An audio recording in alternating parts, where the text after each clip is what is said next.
আমার মতো আসতে লেট হয়ে গিয়েছে। আমি আসার আগে আপনার মেয়ে শেষ নিঃশ্বাস ত্যাগ করে আমি আসি। মেয়েদের বিয়ে দিয়ে দাঁড়িয়ে যাওয়াই আমার ধর্ম।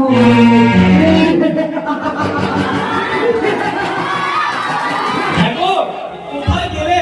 বাচ্চাটা দাদু দেখি একবার, অনেকদিন হয়ে গেল মাঠে যায়নি। দেখি মাঠের কি অবস্থা হয়েছে।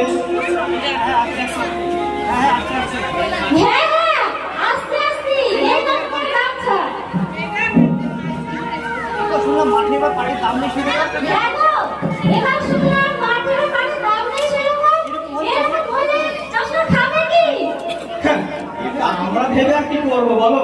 এটা ভাবার জন্য তো সরকার আছে, তারও হয়তো কথা বলার কারো ক্ষমতা নেই। আচ্ছা, আমার দেরি হয়ে গেল, এদিকে রোদ্দুরটাও হয়ে গেল। যাই গিয়ে দেখি মাঠের কি অবস্থা হয়েছে।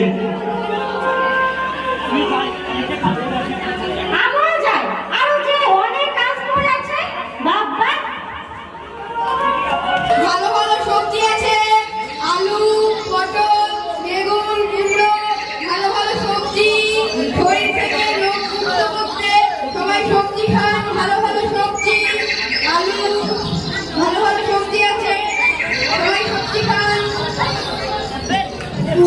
আরে রমেশ নাকি ওটা? আরে থামো থামো। আরে মাস্টার মশাই, আপনি? হ্যাঁ, আর বলো না, অনেকদিন পর দেখা। ভাবলাম একটু মাঠ থেকে ঘুরে আসি, আর এই তো তার জন্য আসলাম। আর তোমার সঙ্গে দেখাও হয়ে গেল। তা বলো, কেমন আছো? আর তোমার বেচা কেনা কেমন চলছে? হ্যাঁ মাস্টার মশাই, আমি ভালোই আছি, কিন্তু বেচা কেনার কথা কি আর বলবো, সেরকম আর বেচা কেনা নয়, কোনো রকম সংসারটা চলছে। আচ্ছা, আমি শুনলাম নাকি তোমার মেয়ে বিয়ে দিয়েছো? হ্যাঁ মাস্টার মশাই, কি আর করবো, ছেলেটাও ভালো, ভালোই টাকা পয়সা কামায়, বাড়িতেও পছন্দ, তাই বিয়েটা দিয়েই নি। হ্যাঁ, শুধু পছন্দটাই দেখলে আর টাকা পয়সাটাই দেখলে, মেয়ের ভবিষ্যৎটা একবারও দেখলে না। আর ও তো সবে মাত্র ক্লাস 9-এ পড়ে। এই বয়সে বিয়ে দিয়ে জীবনটা শেষ করে দিলি রমেশ। কি করবো মাস্টার মশাই, কোনো উপায় পেলাম না। ভেবেছিলাম মেয়েটাকে অনেক দূর পড়াশোনা করবো, আর হলো কই, টাকা পয়সার খরচে টানতে পারলাম না। এটাই তো তোমাদের দোষ। আরে কত ব্যবস্থা করেছে সরকার, কি দিচ্ছে না বলো তো? আর স্কুলের জুতো থেকে শুরু করে বই খাতা সবকিছু দিচ্ছে সরকার, তারপরেও বলছো স্কুলে খরচ টানতে পারছি না।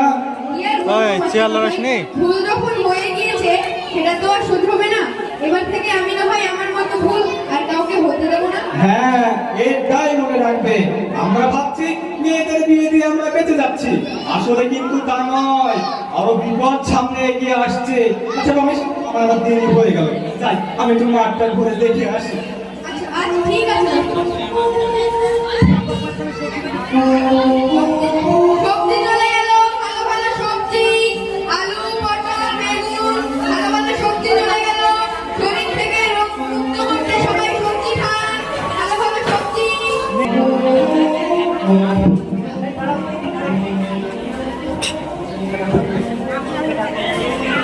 মুর্শিদাবাদের রাজনীতি ও অর্থনীতিতে বণিকদের বেশ প্রভাব ছিল। এদের বণিক রাজা বলা হতো। এই বণিক রাজাদের মধ্যে প্রবীণ ছিলেন মুনিচাঁদ। বলা হয় অনেক বড় হয়েছে, এবার খেয়ে নে তো তাড়াতাড়ি, না হলে ভালো করে পরীক্ষা দিতে পারবি না।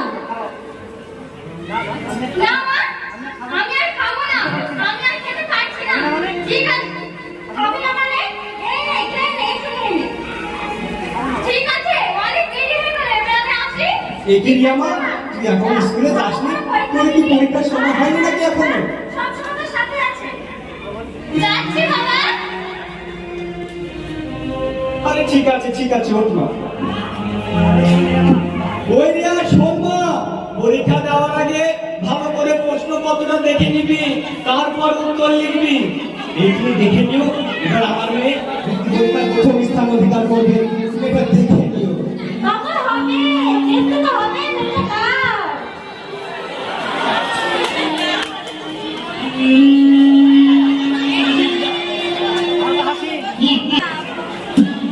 কই গো, বাড়িতে কেউ আছো নাকি? আমি ওই আলী মোহাম্মদ আলম, অল্প বয়সে মেয়েদের বিয়ে দিয়ে জীবনটা করে দেব সে।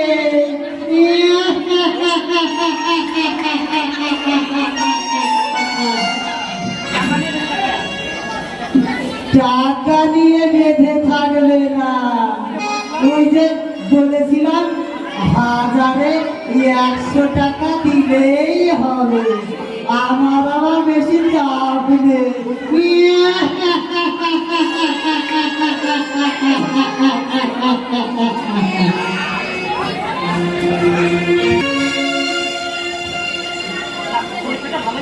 যাক, পরীক্ষাটা ভালোই হয়েছে।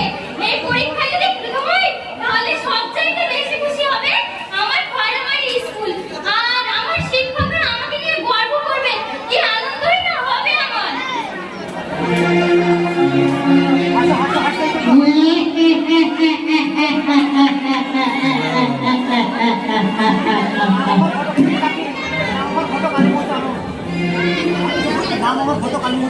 নাম আমার ঘটক আলী মোহাম্মদ আলম। তোমাদের মতো মেয়েদের বিয়ে দিয়ে তাড়িয়ে যাওয়াই আমার ধর্ম।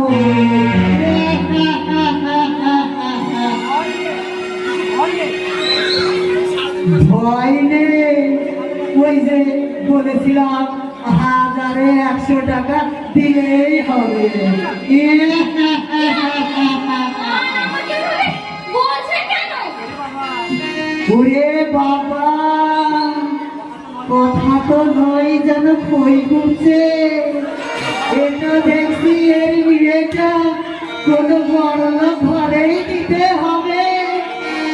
যদি 100 টাকার জায়গায় আর 10 টাকা ধরে দেয়, তাহলে তো ভালোই হবে, আমার আবার বেশি চাপ নেই। কিন্তু আপনাকে তো চিনলাম না। কে আপনি? ও, তোমাকে চিনতে হবে না, আমি সব ঠিক চিনে নেব। তুমি শুধু তোমার বাবার নাম আর ওই পাড়ার নামটা বলে দাও, বাদ বাকিটা আমি দেখে নেব। আমার বাড়ি ওই দক্ষিণ পাড়ায়। মা, আমার বাবার নাম মাস্টার সাইফুল। আপনাকে দেখে আমার সুবিধা মনে হচ্ছে না। আমি যাই বাবা।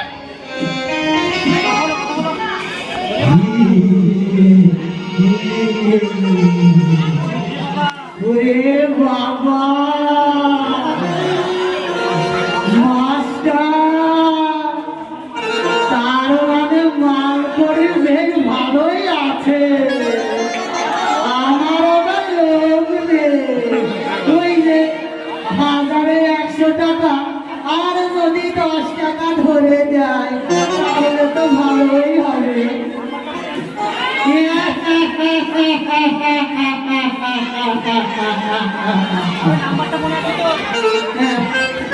আর ওই নাম্বারটা মনে আছে তো?